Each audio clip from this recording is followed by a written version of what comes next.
yang membedakan Millennial World School dari berbagai sekolah lain tentu bukan berarti kami kemudian mengklaim Millennial World School ini lebih baik, tapi setidaknya bisa melengkapi kehadiran sekolah-sekolah yang baik yang lain dan juga bisa memberikan pilihan kepada orang tua dalam hal memilih sekolah yang sesuai dengan pilihan anak-anaknya.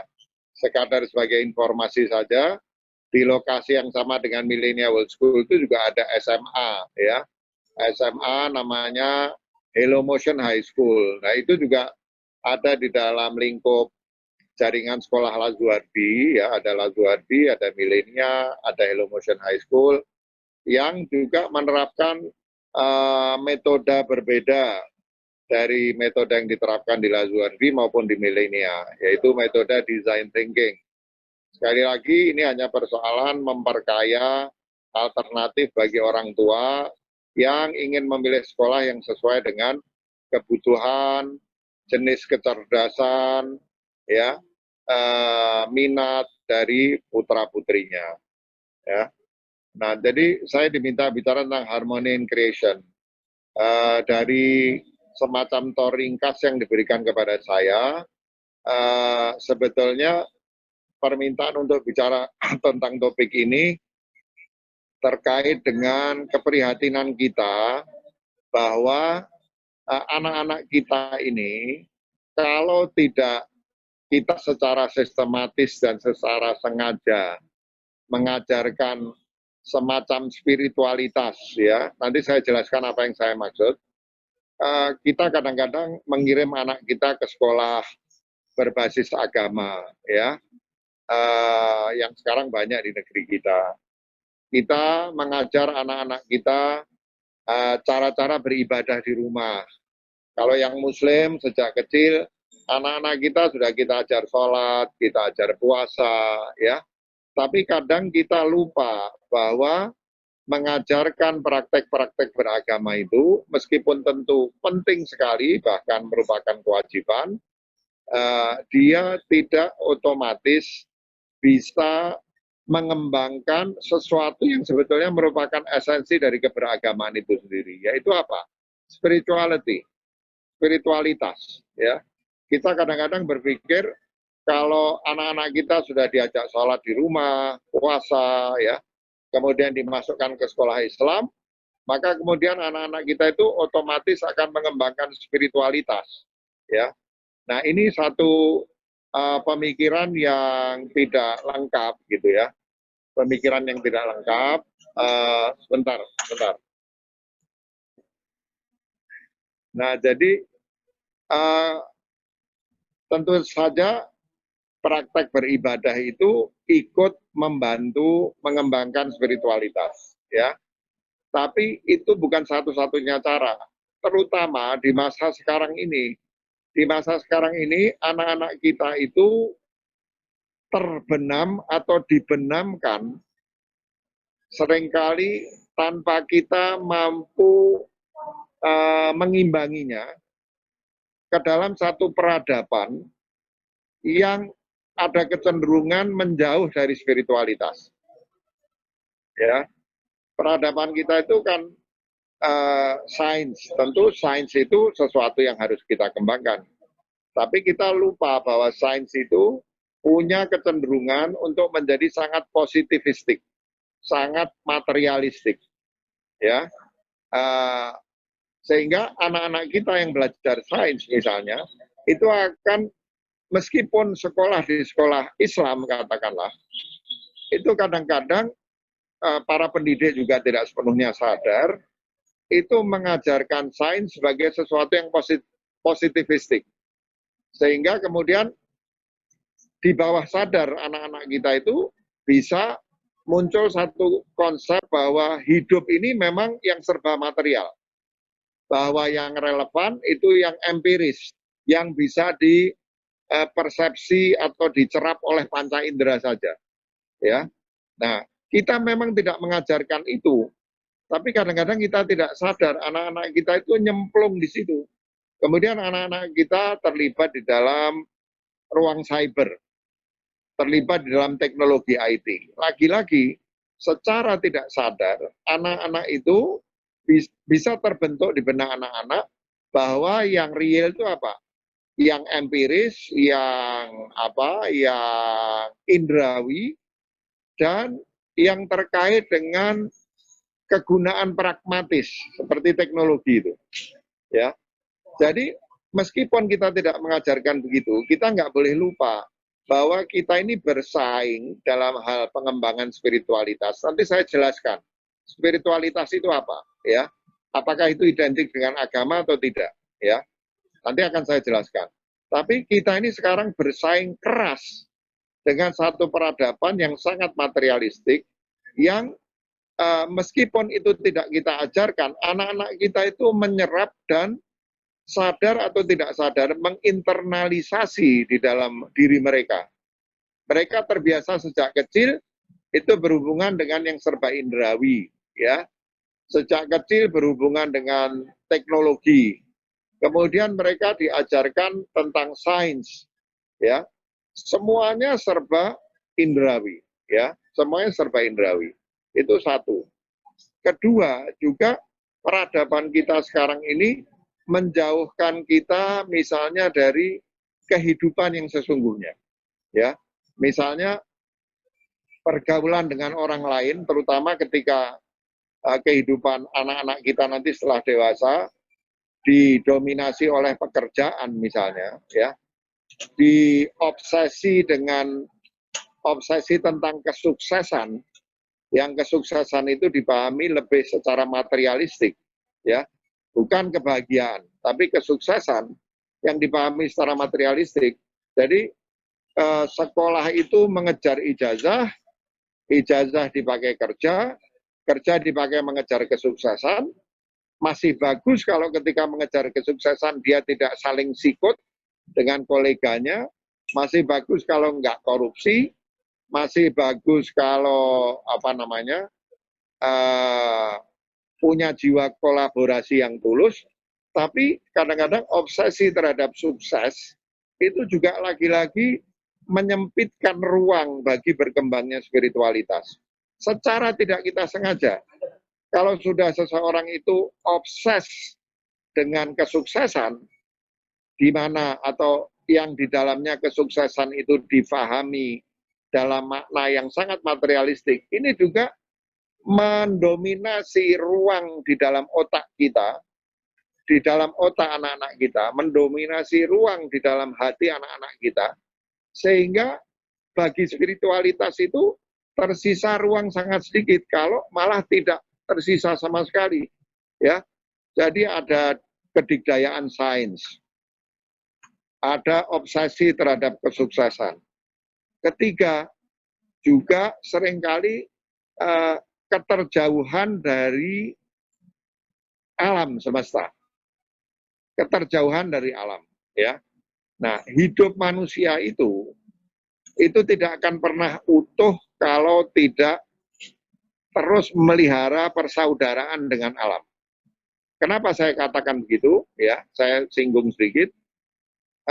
Alam semesta ini adalah manifestasi, adalah pengejawantahan, adalah theophany, ya. Dia adalah pancaran ketuhanan. Alam semesta itu pancaran ketuhanan. Manusia itu pancaran ketuhanan. Tanda-tanda Tuhan, wajah Tuhan, bayangan Tuhan, image Tuhan, ya, nanti saya jelaskan juga Tuhan itu apa.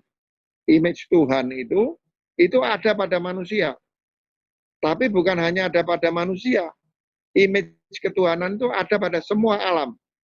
Dan kalau kita terlepas dari alam, sebagian tanda-tanda ketuhanan itu, sebagian tanda-tanda spiritualitas itu, ya, sebagian aroma nuansa spiritualitas yang terbagi kepada alam di luar manusia, tumbuhan, hewan, benda-benda langit, mineral, lautan, ya, dan lain sebagainya, itu kalau kita jauh dari alam, maka kita hidupnya nggak utuh lagi.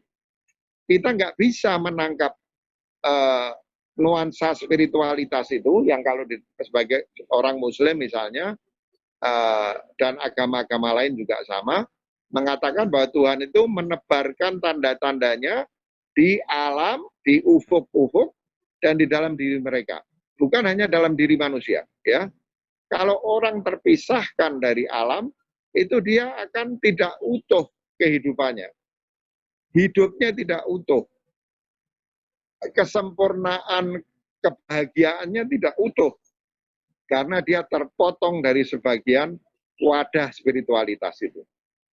Yang terakhir, kalau kita tidak hati-hati di dalam mendidik anak-anak kita, jangankan terhadap alam, anak-anak kita itu bisa terpisah dari dirinya yang sebenarnya. Ya, jadi dia berhubungan dengan dirinya, bukan dengan diri sejatinya. Dia berhubungan dengan dirinya yang tinggal kulit di permukaan. Dirinya yang mengejar kekayaan, kesuksesan itu bukan diri sejatinya. Ya, diri sejatinya itu kebaikan hati, cinta kasih. Itu makin jauh.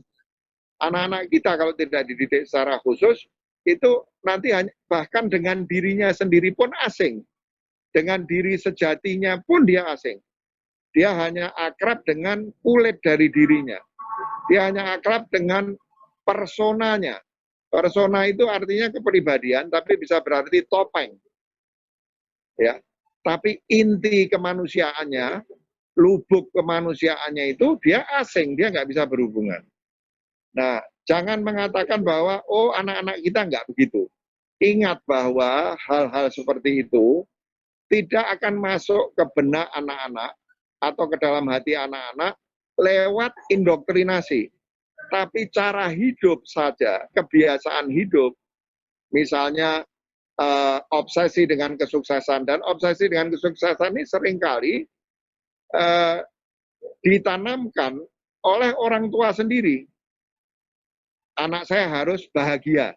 Dan kemudian keliru menganggap bahwa kebahagiaan itu sama dengan kesuksesan. Sehingga bilang, anak saya harus sukses. Suksesnya apa? Kaya, terkenal, berkuasa, dianggap pinter, ya, dianggap mulia. Itu yang dianggap yang sadar atau tidak, kita identikan dengan kesuksesan. Jadi, terus sekolah pun sering begitu. Sekolah-sekolah unggulan itu, kenapa mereka disukai sama orang tua? Antara lain karena seperti orang tua, mereka itu sadar atau tidak menanamkan obsesi kesuksesan kepada anak. Jadi orang tua senang. Orang tua ingin anaknya sukses, masuk sekolah yang sekolahnya itu ngurusi kesuksesan. Dalam makna yang sempit. Secara cepat saya sering mengatakan kesuksesan itu ada 3. Ada yang disebut sebagai bitter success, kesuksesan yang membuat orang yang sukses sengsara. Betapa banyak selebritis, orang kaya yang justru depresi, pakai narkoba, bunuh diri ketika dia di puncak kesuksesannya. Itu disebut bitter success. Yang kedua, toxic success.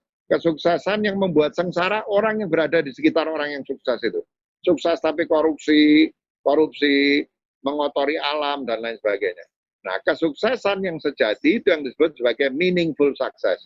Kesuksesan yang bermakna. Bermakna bagi dirinya. Membuat dirinya tentram, hatinya tentram, hidupnya sejahtera, tenang, penuh kebaikan hati, penuh cinta kasih. Itu namanya meaningful success. Nah, jadi, tapi umumnya kalau kita memahami sukses, sukses dalam makna yang melupakan kemungkinan bahwa kesuksesan itu justru akan menyengsarakan anak kita. Kesuksesan anak kita bisa menyengsarakan orang lain, ya. Nah, itu hal seperti ini bisa masuknya itu ke bawah sadar dari kebiasaan berhubungan dengan segala sesuatu yang saintifik tadi saya katakan, sehingga beranggapan bahwa yang ada itu hanya yang empiris, yang indrawi. Terus keterputusan dengan alam, ya, apa namanya? Ketiga tadi sains dan teknologi. Kemudian obsesi dengan kesuksesan dulu yang kedua. Pertama adalah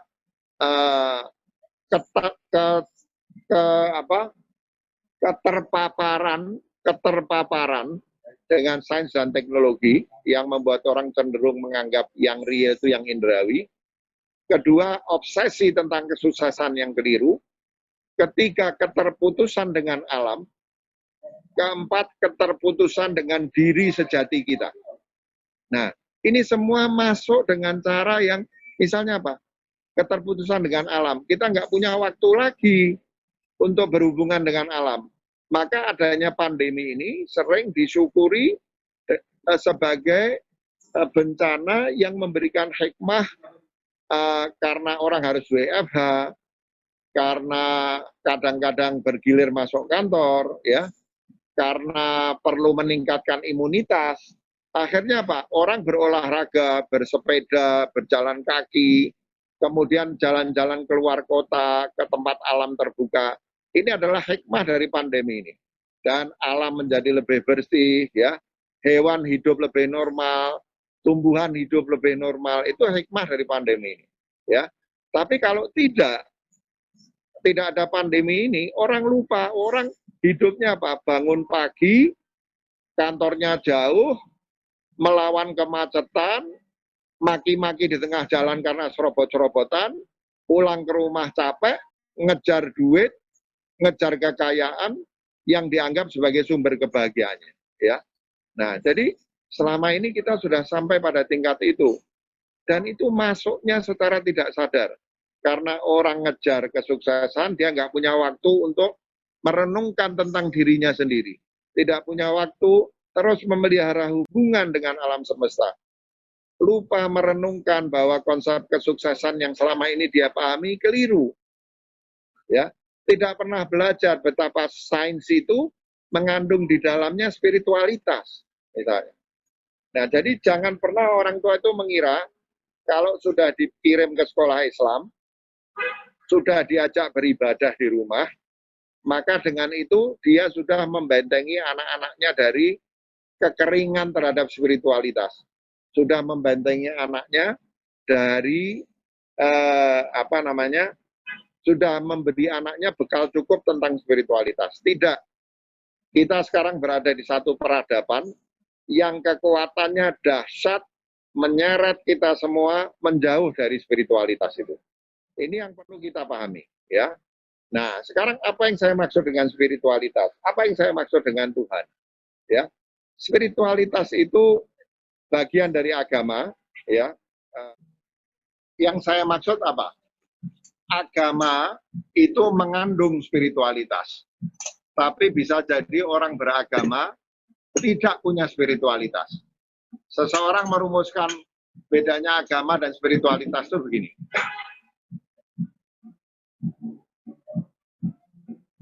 Karena saya jauh dari orang, sebentar lagi ini saya buka. Ya, jadi ada seorang merumuskan bedanya beragama dan berspiritualitas itu apa? Jadi religion is someone in the religion is someone in the mosque thinking about fishing, while spirituality is someone fishing thinking about God. Itu bedanya. Jadi agama itu adalah seseorang berada di masjid tapi pikirannya melayang kepada mancing. Sementara spiritualitas itu orang mancing tapi pikirannya tidak lepas dari Tuhan. Itu bedanya. Nah, bukan berarti bahwa agama dan spiritualitas itu bertentangan, tapi orang bisa beragama, ya, bisa menjalankan perintah-perintah agama dan lain sebagainya, tapi sebenarnya dia tidak punya spiritualitas. Nah, kita berharap anak kita memiliki spiritualitas.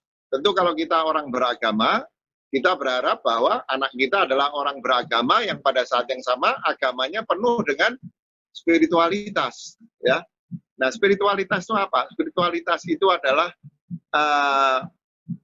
keterhubungan dengan sesuatu yang lebih besar, lebih agung, lebih luas, lebih dalam, ya, lebih luhur daripada sekedar keberadaan fisik kita ini. Ya.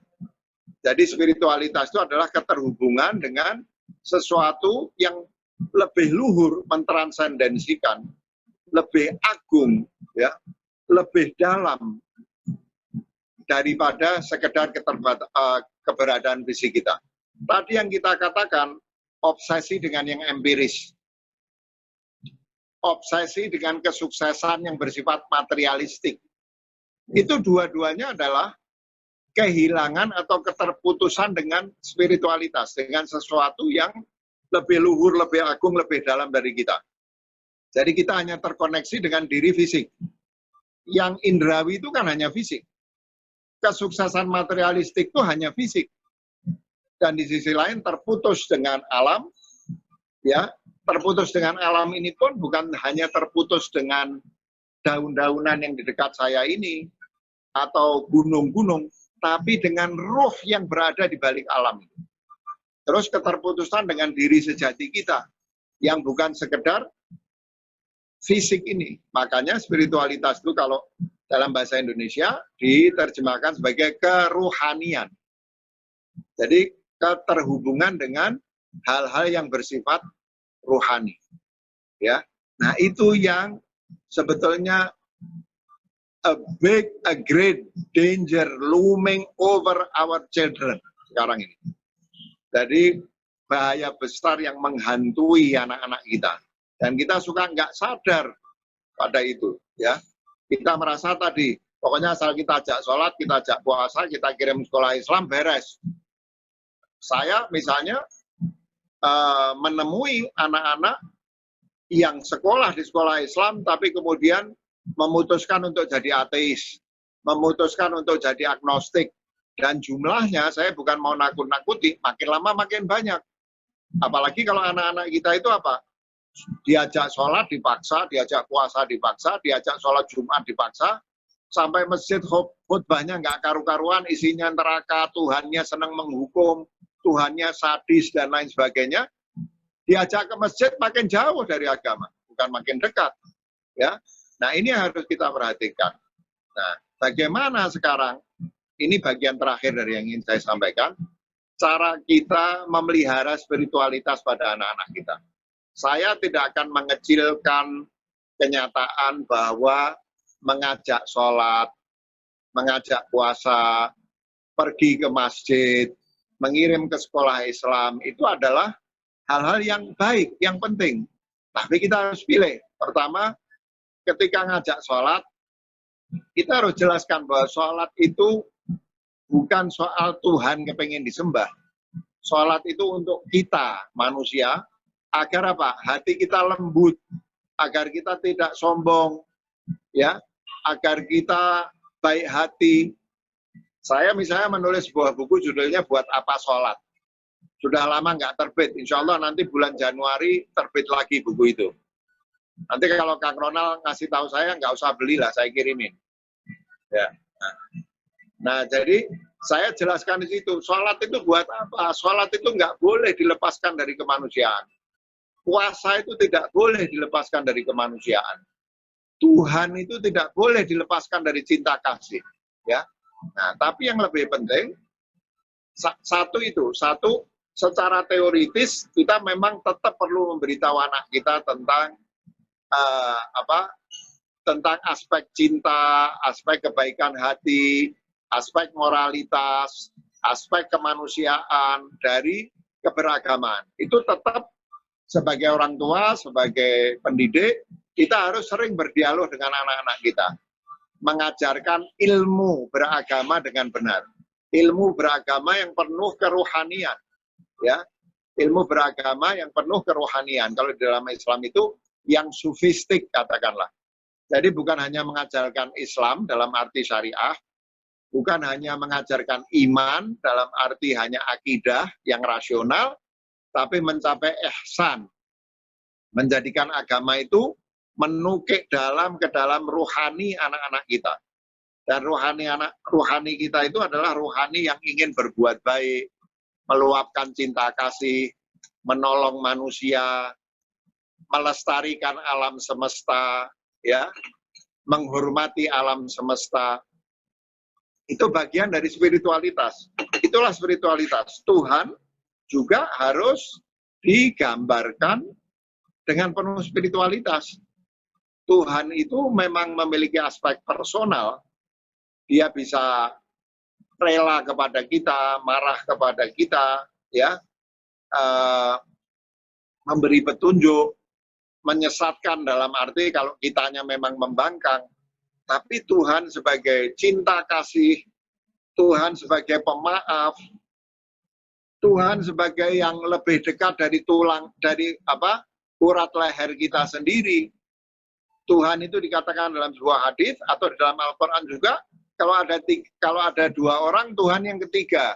Kalau ada 4 orang, Tuhan yang keempat. Ada 3 orang, Tuhan yang keempat. Tuhan itu sangat intim. Di dalam Islam, khususnya dalam tasawuf, Tuhan itu punya sifat pathetic. Pathetic bukan dalam arti orang yang patut dikasihani. Pathetic itu Tuhan yang penuh kasih sayang. Tuhan yang selalu ingin bersama makhluknya, misalnya, ya. Jadi mengajarkan tentang Tuhan harus penuh spiritualitas, penuh keluhuran, penuh keagungan, penuh kedalaman, ya. Nah, terus itu yang bersifat teoritis. Kita juga boleh bicara tentang alam semesta sebagai tanda-tanda ketuhanan. Manusia ini di dalam dirinya ada roh Tuhan yang bersifat teoritis. Tapi pada saat yang sama, anak-anak itu memang harus dibiasakan merasakan kenyamanan, ketentraman, berhubungan dengan semua unsur alam semesta. Jadi mereka harus diajar untuk merasa bahwa alam semesta ini saudaranya. Dan kalau orang sudah bersaudara dengan alam semesta, itu kemungkinan dia kesepian kecil. Ya, kemungkinan dia kesepian itu kecil. Dia boleh dikhianati manusia.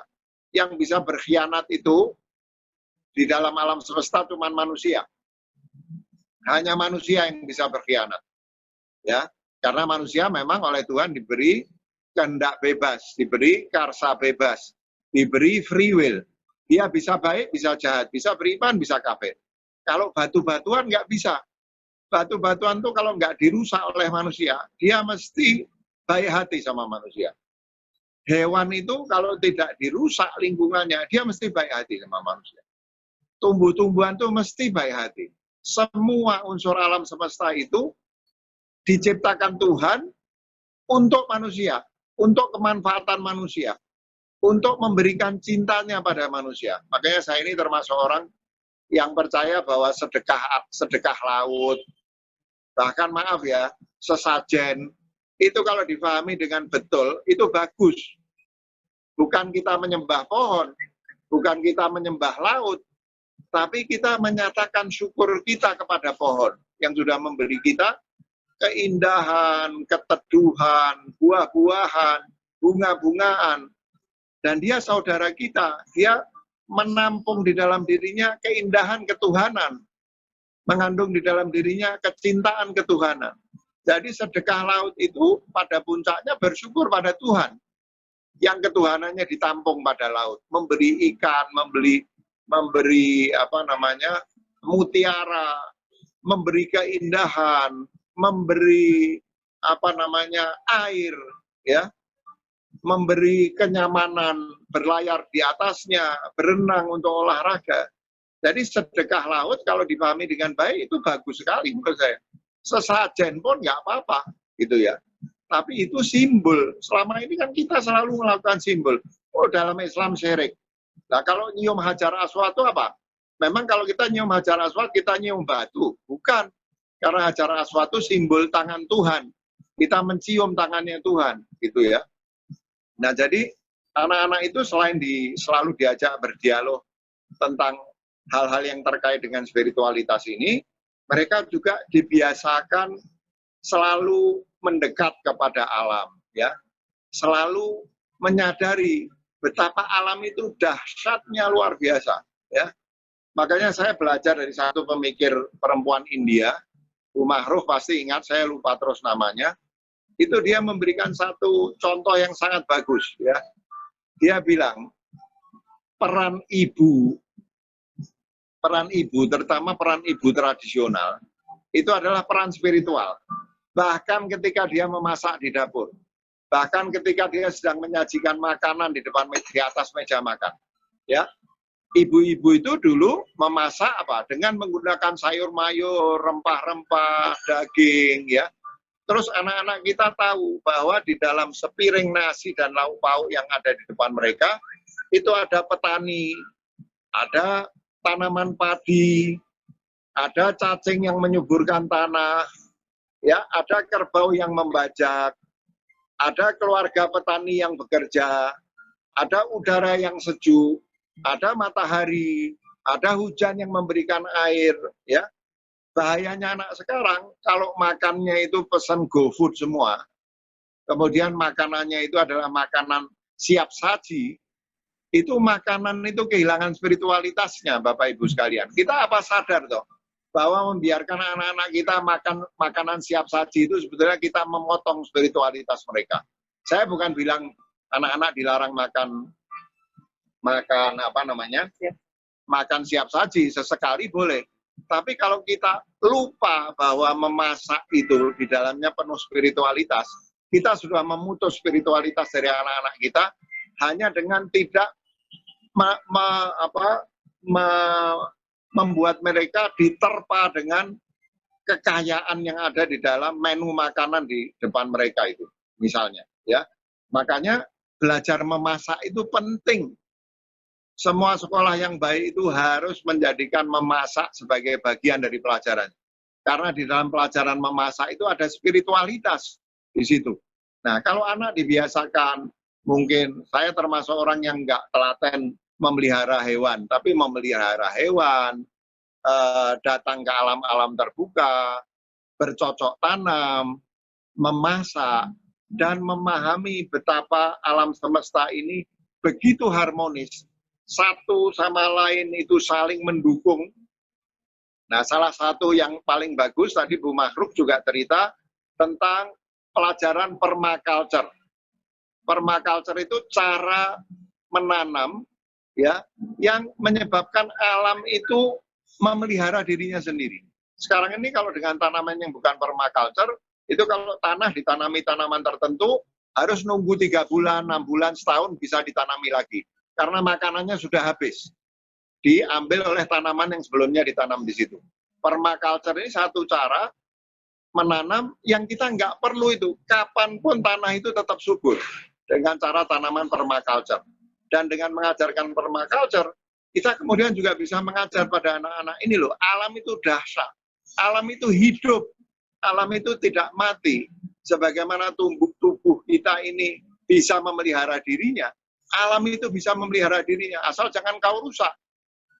Ya, bergaullah dengan alam dengan cara yang ramah, dengan tidak memperkosa alam, dengan menghormati alam, dengan menghormati cara bekerjanya alam, maka alam itu akan terus mencintaimu, memberimu, ya, menjadikan hidupmu lebih sejahtera.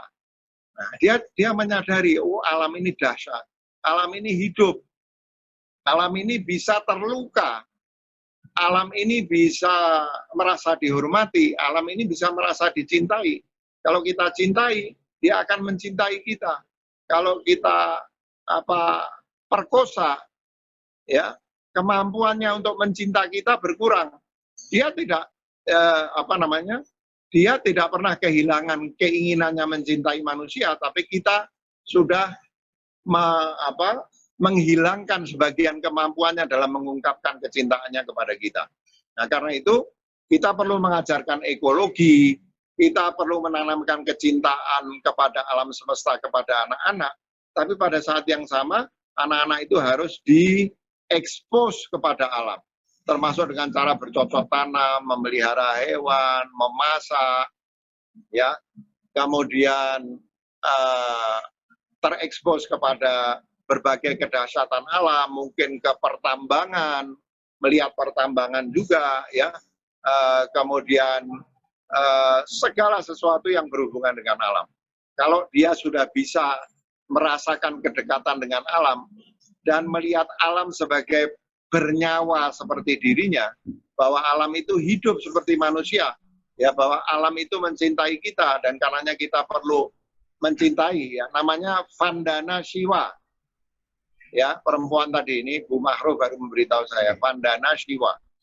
Ya Pak, Kalau Pak anak-anak Haidar, kita, mohon maaf Pak Haidar, mungkin waktu ya, bisa dibatasi 5 menit lagi buat oke, kesempatan Bapak siap, ini. 2 menit lagi insya Allah. Monggo, monggo Pak, Jadi silakan. kalau anak-anak sudah bisa diajar dengan itu, maka dia tidak akan merasa kesepian. Kita kan ingin anak-anak kita bahagia. Kita ingin anak-anak kita itu tidak merasa kesepian. Maka caranya adalah selalu sadar dan secara terencana, tapi dengan cara yang ramah, kembangkan pada anak-anak itu. Ya, dan salah satu bagian dari spiritualitas yang besar yang kalau tidak kita urus dengan betul akan menyebabkan anak-anak kita terampas spiritualitasnya adalah kedekatan, memelihara persaudaraan dengan alam, berhubungan dengan saling cinta dengan alam, ya, menyadari betapa alam itu harmonis, betapa alam itu bernyawa, betapa alam itu punya ruh, ya, yang itu bisa kita lakukan dengan berbagai macam cara seperti yang saya katakan tadi. Saya kira itu saja Kang Ronald yang ingin saya sampaikan. Mudah-mudahan tidak terlalu rumit, tapi kira-kira itulah yang kami coba untuk kami kembangkan di sekolah-sekolah kami, khususnya di Millennial World School ini. Khususnya karena Millennial World School juga menerapkan satu sistem atau metode belajar mengajar yang memiliki satu bukan teosofi, antroposofi. Jadi Steiner System atau Waldorf System itu memiliki antroposofi tertentu yang dengan antroposofi itu antara lain kita mengajarkan kepada anak-anak tentang spiritualitas, khususnya terkait dengan kedekatan dengan alam dan kesadaran tentang harmoni yang ada di alam semesta yang menyebabkan ketika kita dekat dengan mereka kita juga merasakan keselarasan, ketentraman, ya, ketenangan dan kebahagiaan yang merupakan tujuan dari semua sistem pendidikan. Saya kira itu saja Kang Ronald, terima kasih. Ya. Wah, ini kalau kita baca nih Pak Haidar ya. Kalau bisa kita baca di kolom chat, semua bilang terima kasih kepada Pak Haidar mencerahkan di pagi hari ini ya. Baik. Pak Haidar, bagaimana caranya menumbuhkan spiritualitas anak kaitannya sama metodologi di sekolah? Apalagi sekarang kita ada di era modern ya. Bagaimana menumbuhkan spiritualitas anak kaitannya dengan metodologi di sekolah? Itu takutnya ada kesulitan gitu ya dengan metodologi di sekolahnya. Gimana tuh Pak? Jadi mungkin secara ringkas saja, memang sebelum ini sekolah itu punya kendala karena sentralisasi kurikulum dan lain sebagainya di pemerintah.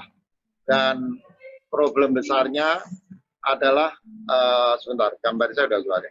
Problem besarnya adalah bahwa load kurikulum kita itu terlalu berat.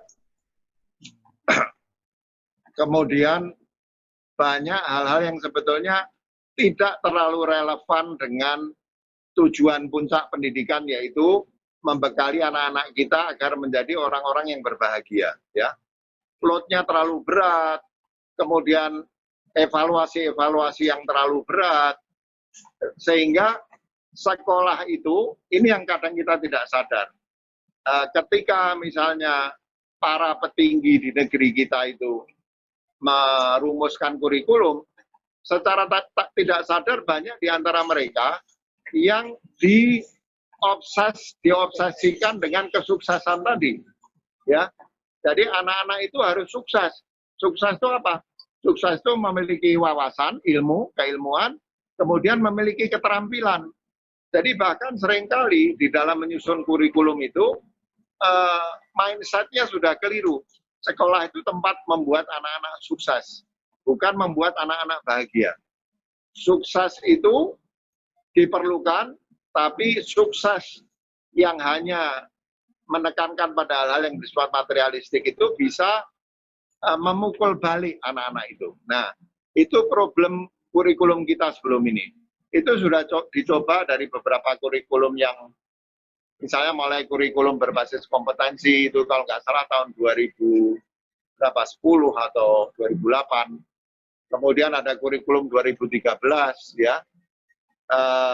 Itu sudah dicoba diperbaiki. Tapi tetap saja birokrasi pendidikan yang tersentralisasi pada pemerintah itu membuat sekolah-sekolah yang tercerahkan, yang sebetulnya lebih memahami apa itu tujuan dari pendidikan itu, mengalami kesulitan.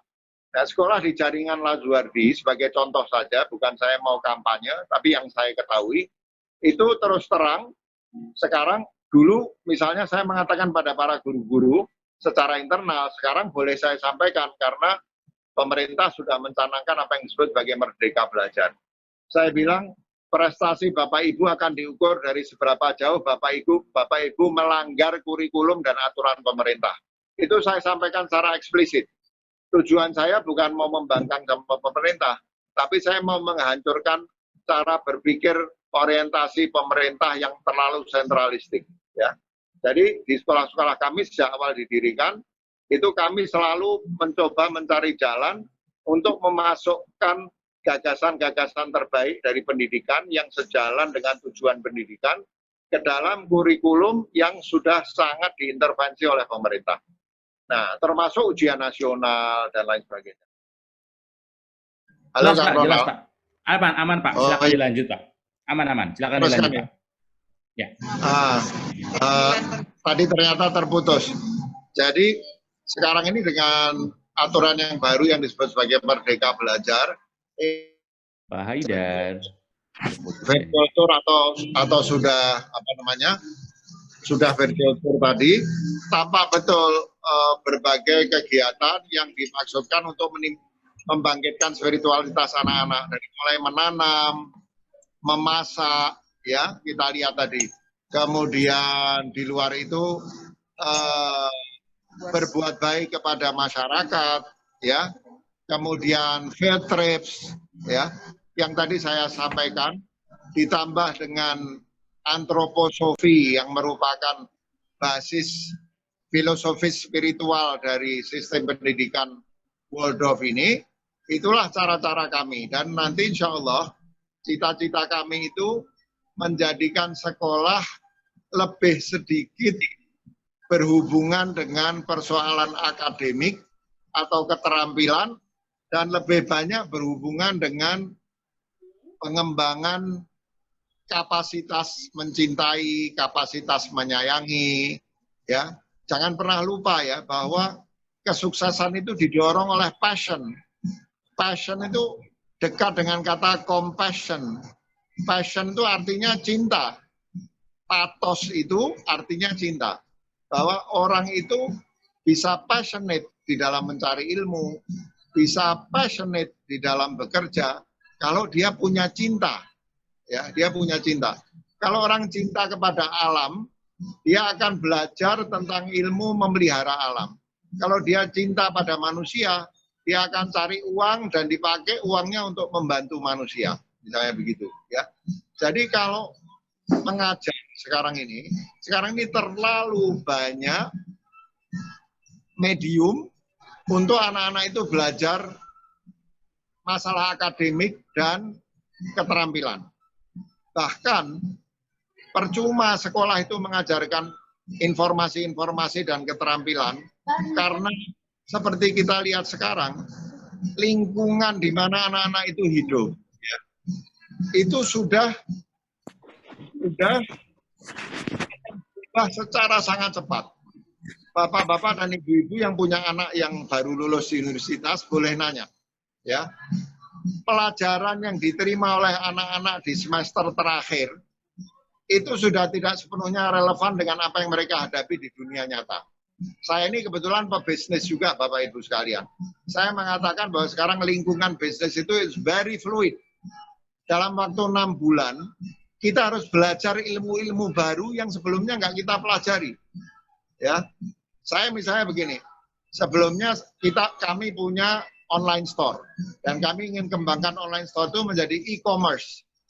Tapi tiba-tiba marketplace mengambil alih semua itu. Sehingga sekarang toko-toko buku online kalah, e-commerce besar-besar tutup karena diambil oleh marketplace misalnya. Ya, berbagai teknologi promosi berubah, produk-produk yang disukai masyarakat juga berubah. Jadi sebenarnya sekolah itu nggak terlalu penting menjejalkan informasi-informasi dan keterampilan-keterampilan karena sebentar semua itu tidak relevan.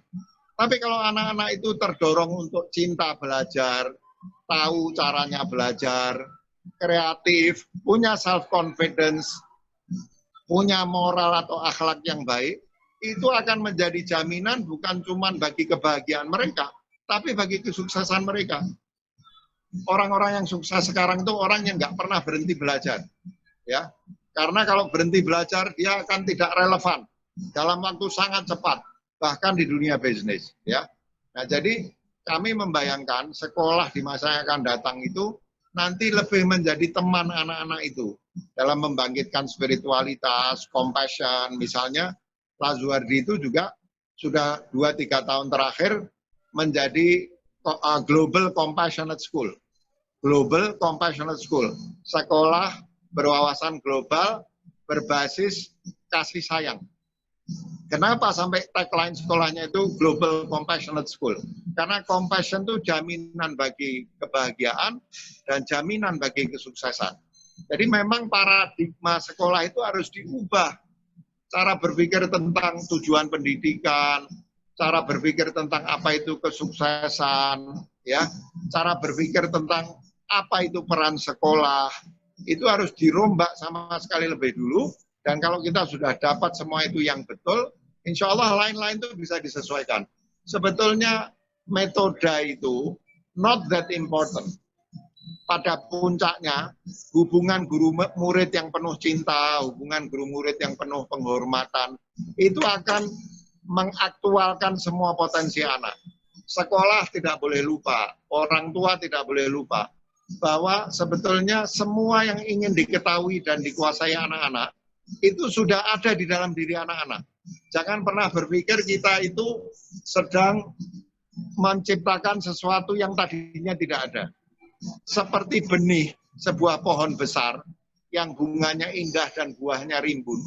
Semua itu buah, bunga, dahan, ranting, daun, batang, akar, itu sudah ada di dalam benihnya itu. Semuanya ada di situ. Semua yang ingin diketahui manusia, semua keterampilan yang ingin dikuasai manusia itu sudah ada di dalam diri anak. Tugas kita tuh menyirami saja. Menyirami apa? Dengan cinta, dengan perhatian, ya, dengan kebaikan hati. Kalau itu dilakukan oleh sekolah, sekolah sudah menjalankan fungsinya dengan sempurna. Lupakan itu semua upaya mengejar akademis. Sekarang itu misalnya menteri yang sekarang itu, Mas Menteri itu sudah bagus sekali. Berusaha melakukan merdeka belajar segala macam. Tapi saya pernah mengkritik lewat salah seorang stafnya, bahwa misalnya berkonsentrasi pada PISA. Indonesia ini skor PISA-nya rendah. Itu juga sesuatu yang menurut saya harus dikritik. PISA itu bias misalnya. Jadi kita nggak boleh pakai benchmark yang tidak kita kritisi terlebih dulu. Ya. Jadi saya kira metode itu penting, tapi metode itu harus cair. Metode itu prinsipnya apakah itu menjadikan sekolah menjadi teman anak? Tidak.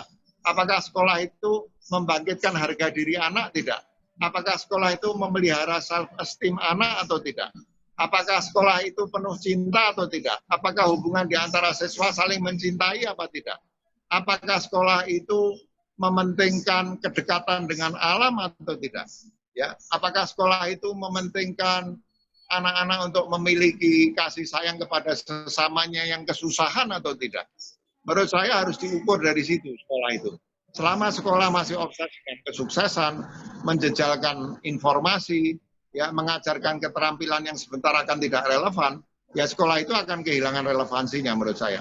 Bahkan sekarang perusahaan-perusahaan besar itu sudah nggak nuntut ijazah kok. Perusahaan-perusahaan paling besar di dunia itu kalau rekrut karyawan sekarang nggak nanya ijazah. Nggak penting ijazah itu. Jadi saya kira memang perlu ada perombakan besar-besaran pada cara kita memandang pendidikan. dan bersama-sama kita upayakan mengembalikan pendidikan itu kepada fungsi awalnya, yaitu fungsi menyirami benih pengetahuan dan keterampilan anak dengan perhatian dan cinta kasih, ya, termasuk juga menyirami benih-benih spiritual yang ada pada diri setiap manusia, sehingga anak itu bisa tumbuh sebagai anak yang penuh spiritualitas, penuh cinta kasih, penuh passion, dan pada puncaknya menjadi manusia yang tentram, tenang, nyaman, dan bahagia di dalam hidupnya. Itu kira-kira ya. Oke. Itu pertanyaan yang pertama. Ini juga ada pertanyaan berikutnya Pak Haidar dari Dita Indah Nurmasari. Pak Haidar, bagaimana menselaraskan nilai spiritual dan keinginan duniawi? Karena pada dasarnya keduanya tidak bisa terpisahkan. Wah, ini masalah banyak orang, Pak.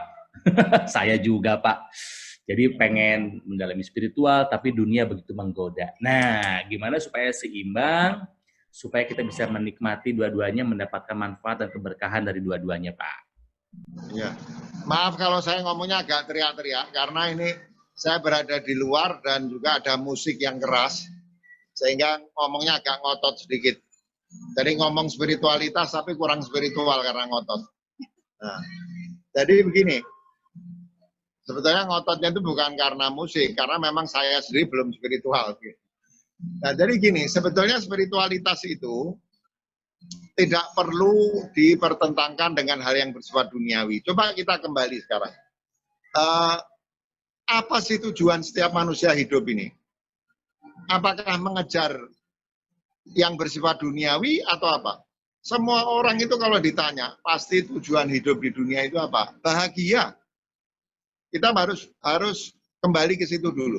Tujuan hidup kita itu apa toh? Bahagia. Kita ingin anak-anak kita hidupnya bagaimana? Bahagia. Nggak ada satu orang waras pun yang akan berbeda pendapat tentang tujuan apa yang dikejar dalam kehidupan dunia. Jadi ketika kita mengatakan bagaimana menyelaraskan spiritualitas dan hal-hal yang bersifat duniawi, nggak perlu diselaraskan. Karena yang duniawi sama spiritualitas itu sama. Spiritualitas itu dikembangkan untuk apa? Mencapai kebahagiaan. Dan jangan keliru ya, spiritualitas itu bukan sesuatu yang semata-mata ukhrawi. Bukan sesuatu yang semata-mata berhubungan dengan akhirat, jangan salah. Ketika kita bicara tentang spiritualitas, kita juga bicara tentang kebahagiaan hidup di dunia. Kita percaya bahwa orang yang spiritual, kebahagiaan hidupnya di dunia lebih terjamin. Sementara ketika kita bicara mengejar yang duniawi, apa sih yang kita kejar? Harta, kekuasaan, popularitas, kepintaran. Bukan. Semuanya itu sarana. Itu bukan tujuan.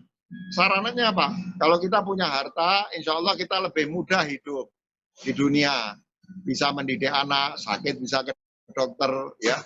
Kalau kita punya kekuasaan sampai batas tertentu, kita juga bisa berbuat banyak hal. Tapi sebetulnya semua itu sarana. Tujuan hidupnya apa? Bahagia. Nah, spiritualitas itu dikejar untuk kebahagiaan, duniawi itu dikejar untuk kebahagiaan. Jadi keduanya tidak bertentangan dalam hal tujuan. Kalau kita tidak mengejar spiritualitas, saya khawatir ya kebahagiaan duniawi bisa, pencapaian duniawi bisa dicapai, tapi kebahagiaan ngeles. Kebahagiaannya ngeles dari kita, ya. Dan saya khawatir di zaman sekarang, bahkan pencapaian duniawi itu tidak akan bisa kita capai secara maksimum kalau kita tidak punya spiritualitas. Saya kasih contoh ya. Orang yang paling baik mencapai pencapaian duniawi itu orang kreatif. Makin ke sini, keberhasilan seseorang dalam pencapaian duniawi, worldly achievement, itu didorong oleh kreativitas. Makin kreatif orang, makin terjamin kemampuannya mencapai worldly achievement. Makin tidak kreatif orang, makin kecil kemungkinannya. Kreativitas itu, di dalam ilmu kreativitas, hanya mungkin keluar dari orang yang pikirannya tenang. Hanya mungkin keluar dari orang yang jiwanya mencapai keseimbangan. Itu kalau Bapak Ibu mempelajari apa yang disebut sebagai psikologi positif. Ya, tokohnya ada Martin Seligman, kemudian ada Mihai Csikszentmihalyi yang mengajarkan kepada kita gagasan tentang flow. Bahwa kreativitas itu hanya mungkin muncul dari orang yang mengalami flow. Flow itu hanya mungkin dialami oleh orang yang tenang. Flow itu hanya mungkin dialami oleh orang yang nyaman, orang yang tidak gerusa-gerusu, orang yang emosinya bisa dikendalikan, ya, orang yang hatinya penuh kebaikan.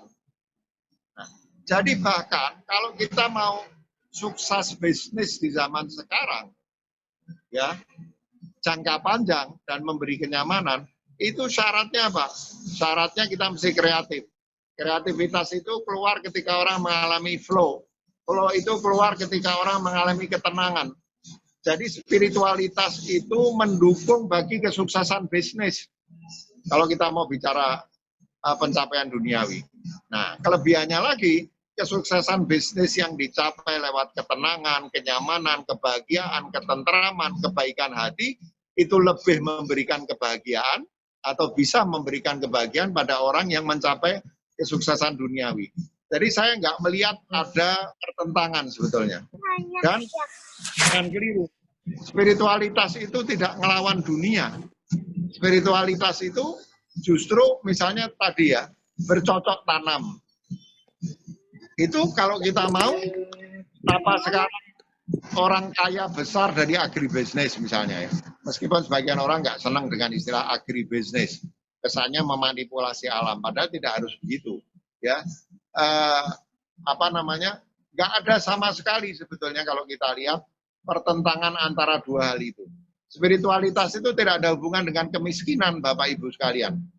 Jadi tidak mesti orang spiritual itu miskin. Tidak mesti orang spiritual itu nggak boleh bisnis. Nggak ada hubungannya. Tapi bagaimana kita menjadi bisnisman yang penuh spiritualitas. Bapak Ibu mungkin pernah membaca buku judulnya Corporate Mystics. Kaum sufi yang ada di perusahaan-perusahaan. Jadi kita masih bisa kaya dalam keadaan spiritual. Tapi orang kaya yang spiritualistik pasti akan menggunakan kekayaannya untuk menolong orang-orang yang susah. Ya, nah untuk menjadi orang spiritual nggak mesti jadi orang yang tidak sukses. Ya, kita bisa menjadi orang sukses, tapi pada saat yang sama kita mengembangkan spiritualitas.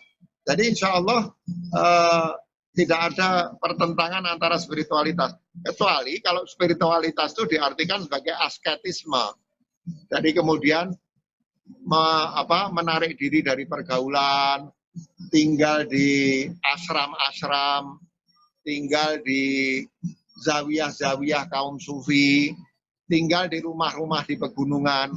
Saya tidak mengecilkan peran kaum sufi dan mistikus seperti itu. Dunia kita butuh orang-orang seperti itu. Tapi tidak harus orang itu memiliki spiritualitas, harus kemudian dia membuang dunia. Tidak.